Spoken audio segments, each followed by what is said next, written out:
there is so much content out there, and let's just keep making more content and just load up our website with more content. It's just, I think, it comes down to a point of quality over quantity.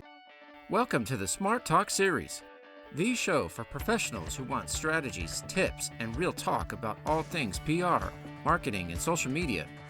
Your host is Melissa Vella Williamson, an award-winning, accredited, and nationally recognized PR pro and communication thought leader. And now your host, Melissa Vella Williamson.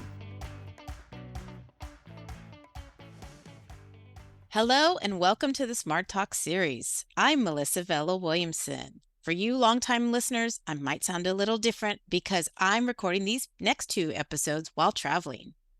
This season, our focus is on the future of mass communication. Today, I'm joined by John Elsasser. John is the publications director at PRC, where he oversees the award-winning newspaper, Strategies and Tactics. John joined PRC in 1994, and he's been my editor since 2021 for my cultural strategy column. I can promise you all he's patient and willing to make some of the most challenging word count cuts when I'm unable to. Welcome, John. Hello, Melissa. Thank you so much for having me on Smart Talk this episode. I'm so excited. I'm always happy to talk to you in real life. Most of the time we're just exchanging emails and copies, so I love to connect with you. That is true. And I want to say that you make it very, very easy on an editor. You always turn your copy in on time. If it's going to be like, oh, I'm just going to need an extra day, this is going on. Absolutely. You ask in advance, and you're so easy to work with. And I wish every contributor that I've worked with these past 30 years was as punctual and as a great writer and storyteller as you. Oh, well, thanks. I sure try, and I hold it with a lot of, I think, preciousness in some ways. I have a lot of respect for the publication. I think when you and I first met, I told you, I've been reading Strategies and Tactics since I ran into it when I was a college student. In my local gym, I used to work the front desk, and there was a gentleman who worked in more public affairs, and he would read the newspaper from PRC while he worked out, and he'd leave it behind on the news rack. So I'd pick it up. I'm like, what is this? What is PRC? What is public relations? And I was trying to figure out what to do with myself as a senior in college, graduating soon with a degree in communication arts and English. I really learned about PR, but my last semester formally, and I started looking at that newspaper and getting a sense of what it was, and had a whole lot of respect for anyone who wrote in it. And so sometimes I really can't believe, John, that I have anything to do with it. So thank you for the opportunity. But let's dive in and let's start from your beginning. So John, how did you get your start in journalism? Well, my start in journalism really goes way back. I can't tell you the exact age I was, but I was very young. And my uncle, my dad's twin brother, Glenn Elsasser, was a reporter for the Chicago Tribune, and he covered Capitol Hill, and he was based in Washington, D.C. And when I was very young, I'm talking 5, 6, 7 years old, my dad would somehow, I grew up in Ohio, a small town in Ohio, and somehow my dad had it worked out where every once a week, the Chicago Tribune would show up on a Greyhound bus at our local newsstand, and my dad would go buy the newspaper. Obviously, this is long before he could go to someone's website and read an article. Long before those days, and we'd read the Chicago Tribune. My dad would show me, "This is your uncle. Look at him. The page one byline." And at that point, page one byline didn't really mean anything. Like, wait, I'm 7 years old. I don't, I want to watch, TV. Putting this gray newspaper in front of me. But I think early on that really made an impression on me, and has, I continued on in my education. I grew to realize, especially in history, these things that he was covering for the paper: Watergate, Nixon's resignation, the Iran-Contra scandal. And, he was writing about all these things for this, very busy time in our nation's history. And I think that really influenced me. And it's also interesting, too, when I was young, I had 3 paper routes. I mean, this is a few years later, once I was, able to run my own business. I was 3 paper routes. And I think I took such pride in that being sort of the final conduit to get the newspaper to, to its readers. And I really enjoyed. And we also, when the representative would show up with the newspapers, we'd have to assemble them, all the different sections, especially on Sunday. And so I really kind of grew to respect the newspaper process. And then by the time I got to high school, I applied, and I was the co-editor of our high school newspaper, which at that point was it was something that showed up in our weekly daily newspaper. We had half a page, and so I did that. And by the time I got to college, I wanted to continue on with that in that editorial spirit. So I eventually worked on the news staff of our college paper at the Ohio State University. And I did that on staff in one capacity or another for almost 2 years. So I have to credit my uncle for that. And looking back, I wish I appreciated it just a little bit more at the time, because, as a 6 or 7 year old, being around an uncle who's super eccentric didn't really register. I'm like, okay. He's always talking about 1930s and 40s movies, and I wanted to talk about Star Wars or Jaws or something. But he was quite a character, and a true story. I didn't realize this until he passed away, that Jeff McNeely, he did the comic strip Shoe. I don't know if anyone remembers Shoe. Jeff sat next to my uncle at the Tribune's DC bureau, and he modeled the character of Cosmo Fishhawk after my uncle, because my uncle would always wear these like rumpled tweed sports coats, and he was always sort of, he was always so focused on the story and working, and he just sort of, pulled something out of the closet and put it on. So anyway, I didn't know that until much later, but that he was the influence for that character in Shoe. So I thought that was always thought that was pretty cool. That is really cool. And shout out to all the uncles and aunts who offer these like different insights into our lives, because that little bit of inspiration can really shape where we go. And I love how you kind of grew up around journalism and grew up around the newspaper. You kind of me too. I still read the newspaper every morning. It helps me in my career, but personally too, just to kind of I'm able to connect the dots and see what's coming based on what's happening in other regions, in other areas, nationally, whatnot. But then also just part of being interesting is having a bank of topics to pull from. And there was nothing like, having coffee, breakfast, having that newspaper in your hand. So at times when I was growing up too, we had two dailies for a bit. And boy, I had a lot of fun. Like you said, with the comics too. So I love that your uncle inspired you as well as the cartoonist to really, continue to share his story. So I love that, John. From there, John, how did you come to work for PRSA, and what were your initial roles and responsibilities there?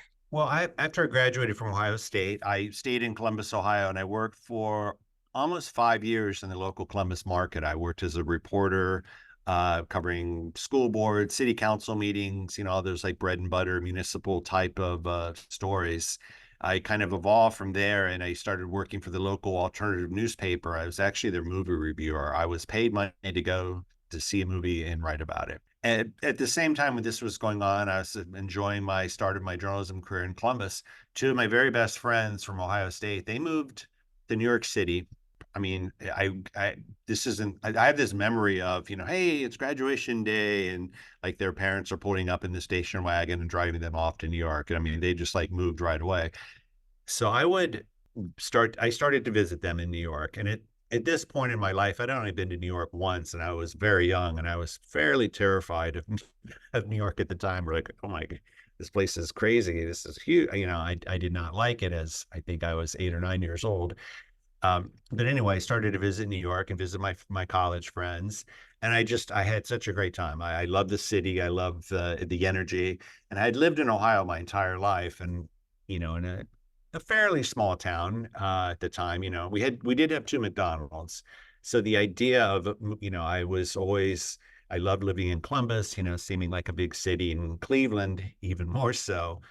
So after a while, I just kind of thought it was time to, I needed a change. I love my job, but I was like, you know what? If I'm going to do this, I'm 26, I think at the time. I just need to do this. So I told my editors in Columbus, I gave them 3 months notice that I would be moving to New York City. And so I moved to New York City with basically, you know, except for my two friends. One of them did work in journalism, had sort of an entry level position. She just started at New York Magazine as an editorial assistant. So I moved to New York, and this was long before the days of Media Bistro or any of these monster.com, any site where you might go and look for classifieds for job openings. So I moved to New York in the winter, which I'm not sure. Looking back, I don't think I'd moved to New York City in January, but that's what I did. Every the New York Times, the Sunday paper comes out. You can probably start finding it like at the local deli market, Saturday evening around 8:30. You wouldn't get the full paper, but part of the sections were there. Going back to my days as a newspaper carrier, they're building the workers at the deli are putting together the different sections of the paper. I would go and just buy whatever section they had ready just so I could get the classified section. In going through the class, I'd go through the classifieds, circle something that looked good. The next morning, I'm really dating myself here. This is how we did it then in the 1994. I would walk to the local copy shop with my resume and a cover letter that I wrote up, and I would fax it to the organization who may have been looking to hire someone. So that's what I did. And there was an ad. I don't even know if it said the Public Relations Society of America, but it's something to the effect of trade publication looking for a news editor to help start a new publication, et cetera, et cetera. And I submitted my resume, and I got a call back from the editor at the time, who was Adam Shell. And that was my first entry into PRSA. I had several interviews there. At the time, I think some longtime PRSA members will remember PRSA had an office on What's Irving Place, just a little bit next to Union Square. And I went to those offices, met with the editor, several interviews, met a few people there. And I was offered the job, and I officially started in March 1994. So that's how an ad in the New York Times led me to PRSA. Yeah, I remember looking in the classifieds, and there's still a few roles there in our big daily in my market, and it's typically for some kind of software engineer or tech engineer. I guess it's harder to place roles, but yeah, that's a big deal, and I love how adventurous you were, and you're like, look, if I want a job there, I better move there and find one, and giving yourself that kind of window and chance is awesome because sometimes proximity is very powerful and just be in the right place and then the timing's right and you're being open, right? You're like, trade public, okay, let me see Well, what that is. it's interesting. Again, this may be too much backstory about myself, but when I went to Ohio State, I did immediately go into journalism. I thought, well, let's try communications. And at the time, Ohio State had a Department of Communications. I took a couple of communications classes, and they just didn't really click with me.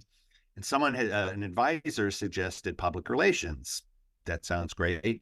And I looked into that. And at Ohio State at the time, public relations, advertising, and news editorial students were all housed in the School of Journalism. And so I started taking some public relations classes. And part of it was as PR students were also required to do several classes in the news writing and an opportunity to work for the school paper, which is called the Lantern. And once I started doing that, I'm like, wow, it sort of rekindled my love going back to high school, going back to my uncle. I'm like, you know what, this is what I want to do. That's a long way to say I did have a little bit of background in public relations and had the sort of the fundamentals, and I kind of understood. So I think when I did my interview and talking about that. So I think that helped. Like, I'm like, public relations, what's that? I came in with, obviously a knowledge of the profession. And I think they were really looking more for someone who had a news editorial background, someone who could do some writing and reporting. And so I think it was a good combination. It's interesting. My editor, Adam, who hired me, he moved on several years after I was there because he had been at PRSA previously, and he left me all his notes about me during the interview, and he was like scrolling out these things, not sure if this job would interest him because I turned in these clips that were, in Columbus, I was doing a lot of like arts and entertainment and sort of, bands and DJs and stuff. And he thought that maybe I would find, writing about business and public relations, that might not interest me. So here I am 30 years later. I So think I need, I need that's to bring that funny. up to Adam next time I see him. Yeah, I saw your notes, man. And Yeah, hey. Well, you he laughed. It's funny that he gave them to me knowing that I was obviously, I was going to look at them. We had a good laugh over that. So that is funny. And I love that they did that kind of cross training back when you were in college because that's really so important. I tell people my origin story of how I got into PR, and often I say I only had one class about public relations, and it was mostly about the history of it. So I just didn't really understand very much about the applied working life of someone in PR. And I did take a class in news writing, but it was very focused on if you want to be a journalist. And the exercise I had to do that stuck with me that told me, no, you don't want to be a journalist, Melissa, was when they had us do a piece and it was an investigative piece. And I had a great story idea, but I was scared to death to go and ask people what the heck happened here and tell me all the backstory. So I said, okay, journalism's not for me. But if that instructor had connected the dots for me and said, hey, look, you're learning AP style writing, whether you're in journalism proper or if you go into PR, this is going to help you. That would have been so great because what I do in my brain, I don't know about you, John, but like if I don't think that something's relevant, I work through it, I memorize it for a minute, and then I move on. So, so I had to take AP style writing after post graduation when I was already at a PR coordinator job and I audited and sat in a friend of mine who and she's a friend now, but she still is an adjunct professor, but she was back then too. She invited me to sit in because I was lost in terms of AP style writing, but it's because I didn't retain it and I had that opportunity. So I'm glad you did because it's obviously served you. So the work that you're doing today, John, is it much different from the beginning days? How has the PRSA like publications or that world evolved? well, when I started at PRSA, we were launching a brand new publication. It was called Tactics and PR Tactics, and this was all in place when I got there. They sort of had the template and everything. They did a lot of member research, and this is probably late 1993 when this was going on. And PRSA members were saying things like, you know, we're very busy. We don't have time to read these long magazine articles. We need a lot of information in a an economy of space, et cetera, et cetera. And so we ended up sort of adopting more at the time like a USA Today style publication. And at that time, we just did the print version. It seems kind of sort of funny looking back, but we had a 3-person staff to put out this monthly newspaper, and we just did the newspaper, which it was a lot more time consuming then because you consider how we received information from contributors. Today, Melissa, you email me your article or Word document, great. We would have people mail us their articles. We'd have people fax us their articles and okay, John, here's Jim's article and hand me this, 4 pages of copy, and I would sit down and rekey it into our system. And so it was a very time consuming process to, get all these stories in, to edit them and everything that we had to do. Today, obviously, fast forward, we provide our publications now strategies and tactics. We added the strategies through the years. And of course, we have the print edition, which, member surveys have shown that it's very important to people. I think the numbers, 90% of PRC members opt in to receive the print version. We also, obviously, all the articles are posted to the PRC website. We'll post some bonus articles there and some extra content with each issue. And we also send the issue out in an e-newsletter form about the 7th or the 10th day of the month. And so you have all the headlines will show up in your email. And we also produce, it's a very cost effective way to recreate the publication. We do a flip book, which again, just, and it looks terrific on an iPad or an iPhone or an Android. And so basically, we provide our publication on 4 different platforms. And I think that's obviously one big change. And not to mention, of course, social media. And so I think that's obviously a big thing, how technology has changed the news process. It's just no longer, okay, you get your newspaper and that's it. And so I think that's, probably one of the biggest change. But, our mission remains the same as it did, 30 years ago, providing that lifelong learning to help our members, communicators improve their job skills, stay competitive and advance their careers by providing, helpful how-to content. And, that mission really, that really has stayed the same. But how we provide the information, how we get the information out to, our members and other communicators has certainly changed. Yeah, a lot of opportunities, and I would say more accessibilities given the 4 different ways or platforms people can review and read the publications. And I like that it is a channel and a vehicle for this lifelong learning and these how-tos, because sometimes in your career, you just need some advice. You just need some tips. Something new has popped up or something old has popped back up. And you're like, gosh, what did we used to do when that happened? And so that's such a great resource that you provide for members. I think it's really valuable. And I love all the different ways we can access it now. And so the formats, in some ways, the technology has changed and evolved. What about the storytelling component? I know as PR pros, we talk about storytelling a lot, but you mentioned before you can't, you back then you were trying to make it less copy, and we all kind of are experiencing shorter attention spans. So what kind of writing advice do you have based on how society is kind of evolving? Yeah, yeah, 'cause yeah, absolutely. I mean, I know you've seen a lot of Axios is a great example of a publication that really like this is what you need to know. Boom, boom, boom, bullet points, and they just give you a lot of information in a short amount of space. We are still providing some long form journalism.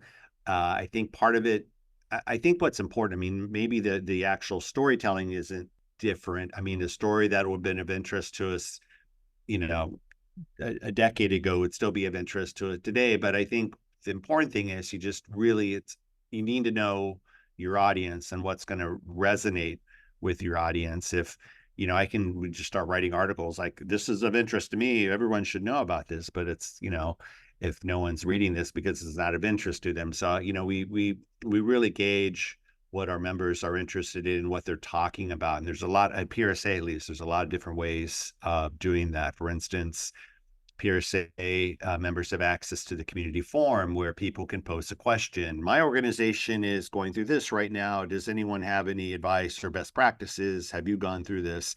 And it's a way, you can see what people are talking about, and you can kind of see maybe what some of those pain points might be. And that's one way of gauging what people are talking about and what's of interest to your audience. But also another thing that we do, I'm also working on at PRSA. We do a daily e-newsletter called Issues and Trends, which we curate headlines from mainstream news sources, industry publications, that articles that will be of interest to communications pros. There's some things that are in the news today. There are some how-to pieces. There might be some longer articles from like a McKinsey company report or Gallup or Harvard Business Review, and so we'll include those. And I look at the open rates every day and just to see what headlines are resonating with people. And I think that's another good way of gauging what your readers are interested in. So going back to what that storytelling, I think you need to write those stories that people want to read first of all, and also the why. Like, why am I reading this? And I think why are you reading this? Because this is what people are talking about right now in the PR community. People are talking about this issue or that issue, and here's some stories related to that, some insights, some tips and takeaways. But yeah, we have stuck with the, I don't want to call it listicle, but and these stories always resonate well with readers too. 7 things you need to know about threads, 5 ways AI is changing internal communications. I think those things are reader friendly, and they involve stories that we're talking about today. So I think I think the key is really know what your audience is interested in. I think you're right on. And I like how you do these different types of social listening and monitoring to really clue in on what is of interest, right? What are the topics of interest? And yeah, the listicles still really work. I have definitely tried to embrace that more as a writer, looking for like, look, if I was to boil this down to the top 3 tips, or I had read some research a long time ago that people like odd numbers. We connect more with those. So it's like top 3, 5, 7. And I always tell my audiences, don't go, wild with that. Don't be like the top, 53 things you need to know. It's Turn just into too, like those little yeah. BuzzFeed listicles, Yeah, yeah. 37 photos of adorable bunny rabbits that, will make your day, those types of things. I mean, those, yeah, those, you don't want to overwhelm someone. Like you see that headline fly by 30, it seems like, ooh, 37. But, if you make it 7 or, 9, that seems a little, but you're right about that. I've heard that too. So you don't need Yeah. 10. That's too, plus maybe that's too David Letterman-esque, the top 10 list. So, I did like those top 10 lists, oh, and yeah. and I'll tell you what, if there's 37 pictures of bunnies, I think we might be ready to scroll through that one day, depending on the work. But 37 tips about something work related can probably be overwhelming, given that this work can be overwhelming by itself. So there's definitely that balance. I did want to ask you, just because you mentioned this, if you have any on the top of mind, but are there particular topics that you see are really of importance to pros right now in the PR sector? Is there anything kind of popping up that you're like, huh, that's unique or different, or Well, is it it's just interesting, and this isn't something that just popped up, obviously in the last couple of weeks, but anything AI related, and that really sort of exploded in November. What year are we in?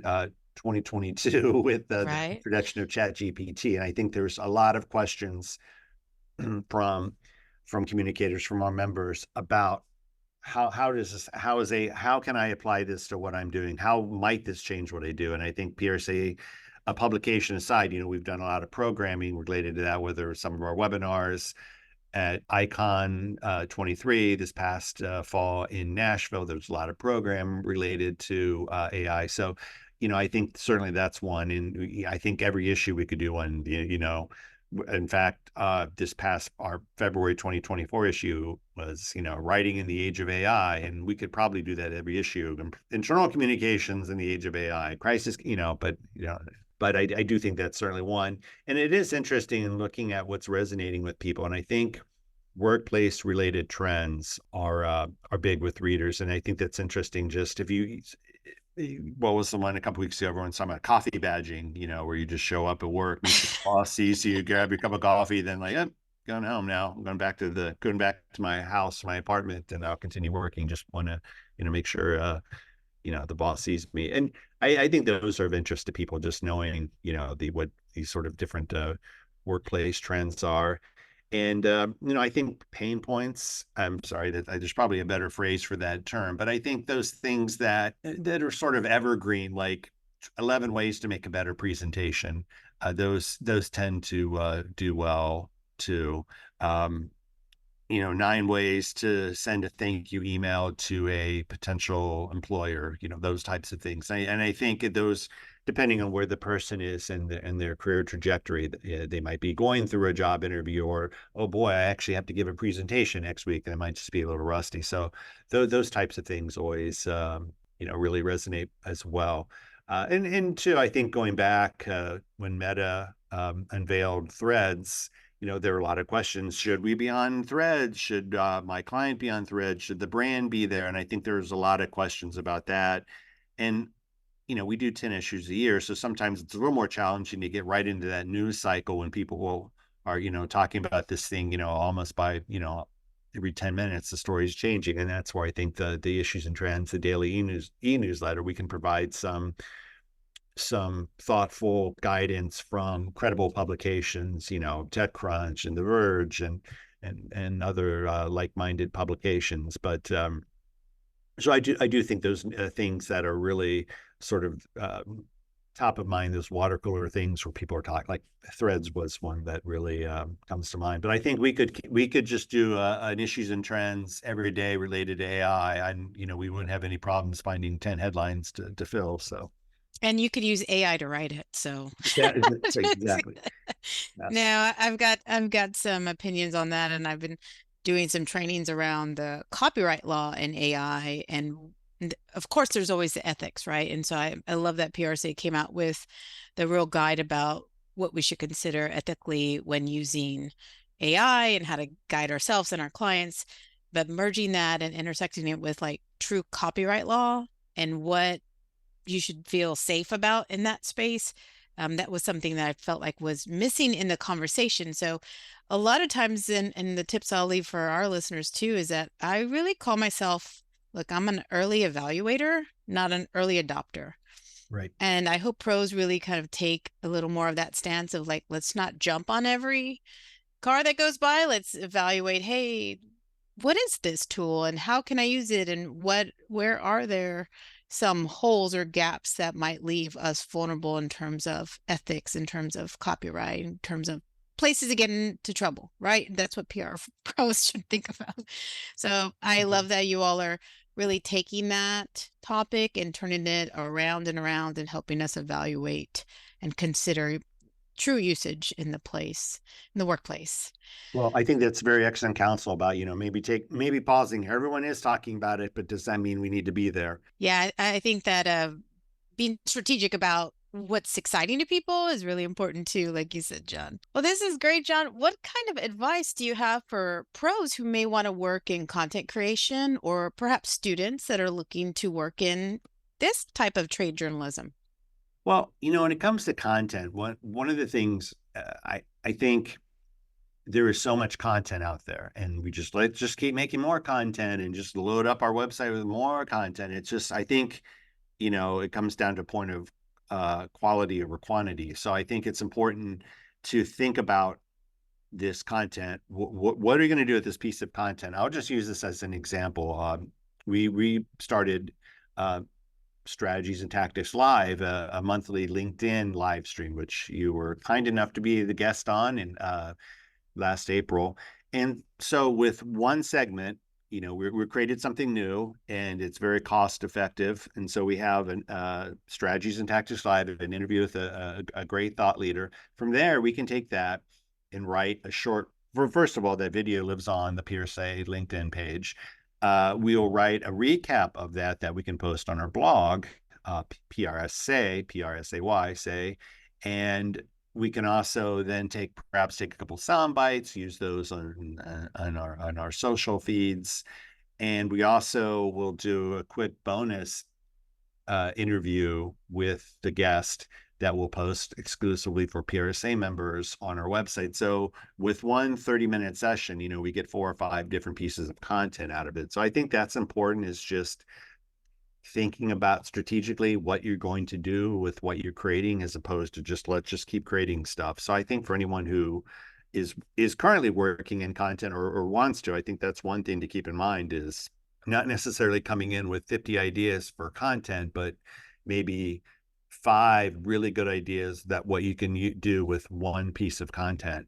And, especially with today's workloads and staffing, it's not like we have 10 people to sit around and do all this stuff. So you have to be able to make sure you work, smarter with the tools that you have available. So I think that's one thing. And I think in terms of students who are interested in journalism, especially a specialty area, like if you want to work for a publication that covers public relations and communications, or whatever it might be. I think obviously for me, I didn't really have I I mentioned I did have a working knowledge of the public relations profession, but my editor is really looking for someone who knew how to write, who knew how to tell a story, and then know how to present a story, who could do reporting and all that. So I think those fundamentals are are key, regardless of, you know, with the specialty area, because some of that stuff you can sort of pick up along the way.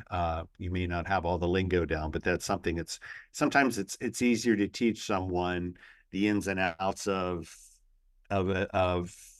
the profession, as opposed to like, oh, okay, you're hired now, and now I have to teach you how to write, how to put together a story, teach your AP style. So I think coming equipped with some of those skills is really important. And also, I think it's important too to show a little bit of just going back, if I may, I'm going to go back to my first job. I worked as a reporter. I mentioned in Columbus, Ohio. I was covering school board meetings. I was covering city council. I was doing the local police beat, and the publications also had an art section. And I noticed that the movie reviews were like 4 or 5 months old. And I'm a huge movie fan, and I'd see every single movie that came out. So I went to the editor and said, well, and these are like 2 paragraph reviews. And, can I submit some? She's like, sure. And so, I see 4 movies a week, and I was writing these up on my own time. It didn't impact my workload. And pretty soon, this whole section were just my little mini movie reviews. I wasn't getting any feedback on them. The editor liked them, but it wasn't like, okay, they're out there. Well, sure enough, about 6 months later, uh, an editor for another publication within the company, they were starting this alternative weekly, and she had been reading these 2 paragraph reviews and was like really impressed by them, and they ended up hiring me to be the full-time movie reviewer for this new publication. So I guess it's just, going out of the way, maybe doing something a little extra. It's not necessarily my job description, covering city council meetings, to be submitting movie reviews, but anyway, I think those types of things help. Just putting in a little extra work and showing some initiative will go a long way. Yeah, I totally agree. I think a lot of the big opportunities I've had in my career is that I just saw an opening, right? I offered a solution for a challenge or a problem I saw occurring. And I always liken it to, look, there's something, on the table here. I'm going to pick it up. And why not you? And I always try to encourage people to be creative, like you said, and offer a new idea or solution. In fact, that's how we even connected in the first place. Like, Yeah, if you notice a hole in the yeah, marketplace, offer to fill it. So I noticed that there was an opportunity to have a different type of voice in the publication, and someone from the Latino culture, and on a more regular basis. And I said, hey, John, I've been reading your publication for years. I really respect what you all do. I have a creative writing background. I've been in PR for this long. I have what I think is a unique perspective. May I offer you some content to see if we could maybe work together one day? And I pitched you. And so I want to encourage anyone listening, if you'd like to submit an article or a piece of content for John and his team to evaluate, like, go for it. yeah, I absolutely. Absolutely. You're going to see things from your vantage point, from your service area, from your specialty that could be of help to other pros for sure. And I love that extra initiative you showed. And like you said, John, you have no idea who may be reading your content or taking it Right. in. And sometimes I'm surprised too by who reaches out. And I also want to encourage people to reach out. Like, we're all humans. And even if there's someone that you think is tremendous in their field or what they do, and you respect them and admire them, they may need a little bit of encouragement too. So I say Yep. go for it, right? Absolutely. I'm in such a nostalgic mood now here, talking about when I started my career and going back to Ohio. Yeah. One quick thing. I remember I was just started as a reporter on the school paper at college, and I didn't remember what the story was about specifically, but there's something to do with David Letterman, since we mentioned him earlier too. And well, you should call David Letterman and get a comment from him. I'm like, oh, come on. I'm not, I mean, why even waste time? He's not going to talk to me. He's like, how do you know? And so I'm like, okay. And I call Letterman, and obviously I did not talk to him, but I did speak with like an executive producer or someone on the show and got a comment from him, and it really made the story. So, well, don't be like, no, they're not going to talk to me. I'm not even going to bother. So why not just take a chance, and you never know. Yeah, absolutely. I'll add to that and say, come on, David, give John a call. Yeah, come on. I'm still waiting for that call. All right, John. Well, this has been delightful. I like to ask all my guests, Oh, what does smart talk mean to you, John? oh, smart talk. I when I hear that smart talk, I automatically start thinking of things like best in class. You know, in and I think to me it means really is open, honest, and transparent communications. It's just a smart way to communicate with people, and those are the keys: being open, honest, and being transparent. And I think that's what I think of when I think of smart talk. I appreciate that definition. I am absolutely aligned with that definition, John. Thank you. Well, this has been such a joy, and I'm sure others may want to connect with you, maybe about your career, maybe Oh. about pitching you an idea or whatnot. So, what's the best way for listeners to connect with you, John? Well, I am on LinkedIn, John Elsasser. You can look for the John Elsasser at PRSA on LinkedIn. I'm happy to connect with people there. I think there's several John Elsassers. I think there's one who's like on city council in Seattle. That's not me. That's one way, of course, through LinkedIn. But also, I'm very happy give out my email address, and it's John John dot Elsasser